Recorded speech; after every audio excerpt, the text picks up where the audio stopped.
All right, everybody. Welcome to this video about principles of social interaction. I'm sorry, principles of social media.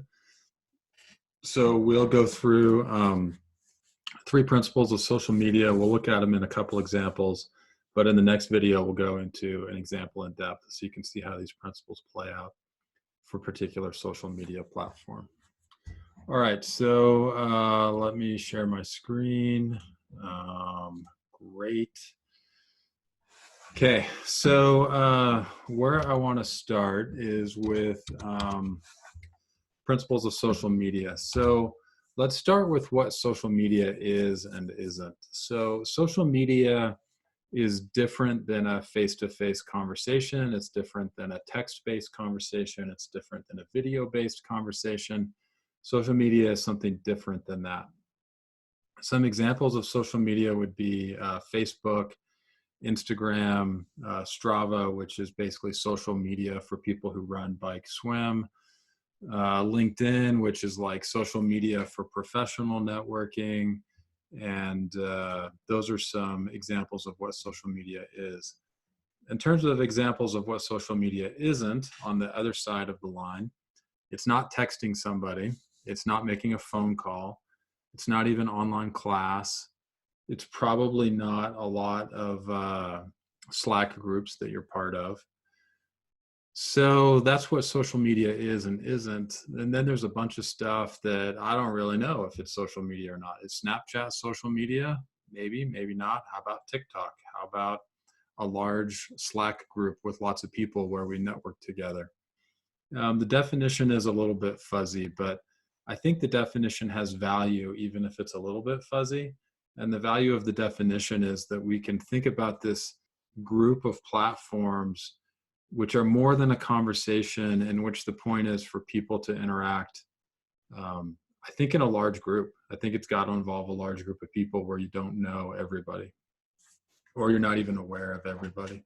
So like I said, the definition's a little bit fuzzy, but it's more than a group of people in close conversation. It's like a large group of people in which there's various graphs or networks of people connected to each other in different ways.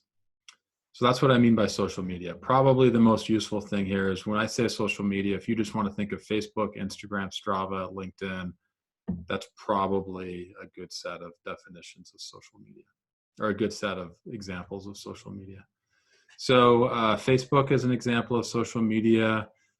This is my Facebook page, anonymized a little bit, in case you've never seen that before, I guess. Here's a couple of other examples of social media. So LinkedIn is a social media site, kind of like social media for professional networking. And then Strava is social media in terms of running and cycling and hiking and jogging and stuff like that. We'll get into we'll go through and analyze some of these a bit later in the next video. So I want to cover three principles of social media: purpose, forms of interaction, and awareness. And we'll go through each one in a little bit of detail. So purpose breaks down into two parts: the stated purpose of the platform, and then the enterprise or business purpose. So the stated purpose is the thing that brings people, users to your platform. I don't go to Facebook so that the company can make a lot of money on advertising. I go to Facebook because it helps me stay connected with 50 people that I went to high school with, and we kind of follow each other. Whatever you think of Facebook's purpose for you fits there. Facebook does have a stated purpose. You can find that out for yourself. It was revised in 2017, was the last version I saw. So there is a stated purpose for the users, but that's often different than the enterprise or business purpose. Again, we'll go into some examples in the next video. Forms of interaction. So this principle refers to several things, including what kinds of conversations are supported by the site. Can I just post articles, if you will, or post stuff to my feed that people want to see or that I think people want to see? Are there does it allow chatting? Does it allow video conferences? So what kinds of conversation are supported? And when I say conversation here, I mean exactly the computer mediated conversations that we talked about last week. So for a specific social media site, what kinds of computer mediated conversations does it support? There's other specific interaction mechanisms that a social media platform might support. This would include things like. So on Facebook, you can like things. You can have emotional reactions to things where you click the smiley face or the angry face or the sad face. So there's specific interaction mechanisms that the site will support. And then there's also forms of interaction in the sense of social norms or conventions. So on this particular site, so for Instagram, for example, one social norm might be, don't post 4 or 5 pictures throughout the day. Just post every now and then. And if you've got a lot to say on a particular day, then maybe you should just use a story instead. Things like that. And so social norms or conventions certainly exist on different social media sites. So that brings us to a classic Studio C movie, which I'll just show briefly, and then you can watch on your own when you're interested. So this is a song they did a while ago. Blanket statements about candidates being the devil's seed.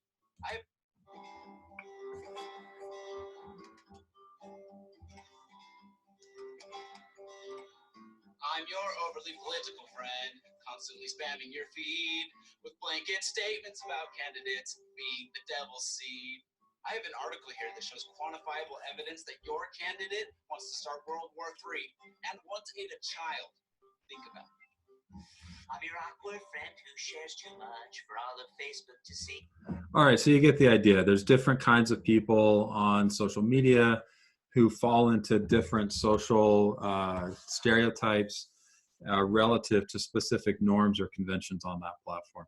So for example, if I was on LinkedIn and I posted a cute picture of my kids, that would probably break the social norms or conventions on LinkedIn because that's not really what people use LinkedIn for. So that's part of the forms of interaction principle of social media. All right, the last thing is, how do you create content on the site?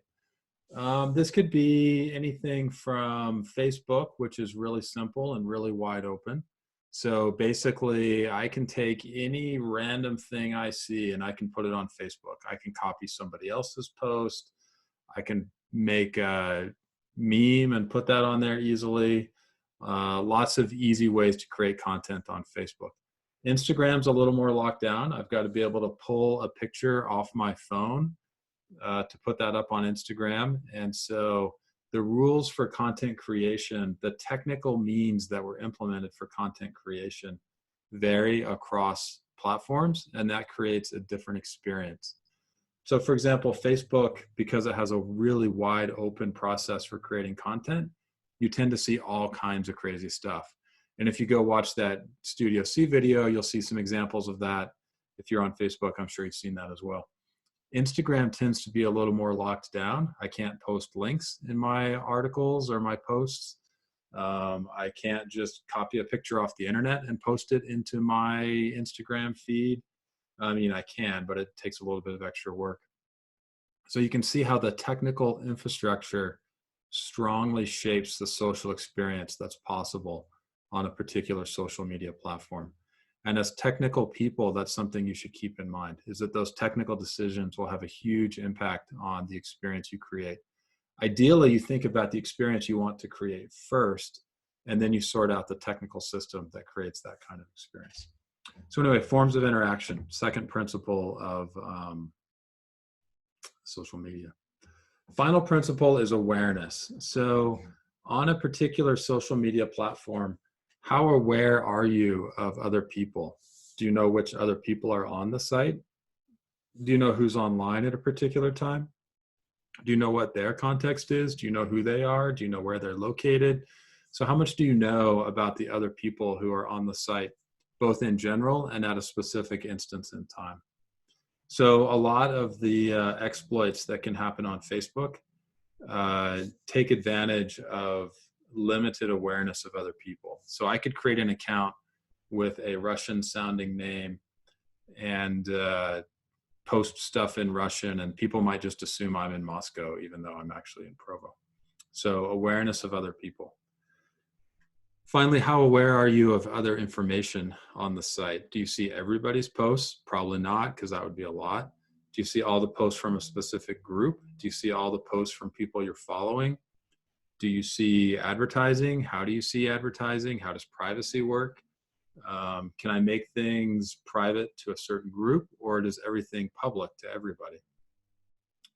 And finally, how does the algorithm work? So the algorithm is the thing which decides which information you're going to see. If you want to go down an interesting rabbit hole, you can read about the Facebook algorithm for determining what to show you in your news feed. And then you can explore various articles about how that algorithm may have impacted political outcomes in different countries. Okay, so one thing I didn't mention was here on kinds of forms of interaction. I forgot to mention, how do you form connections? So when you're on this social media platform, how do you connect yourself to other people? And the means for doing that varies across sites and creates different kinds of experiences. So to sum up, 3 principles: purpose, forms of interaction, awareness.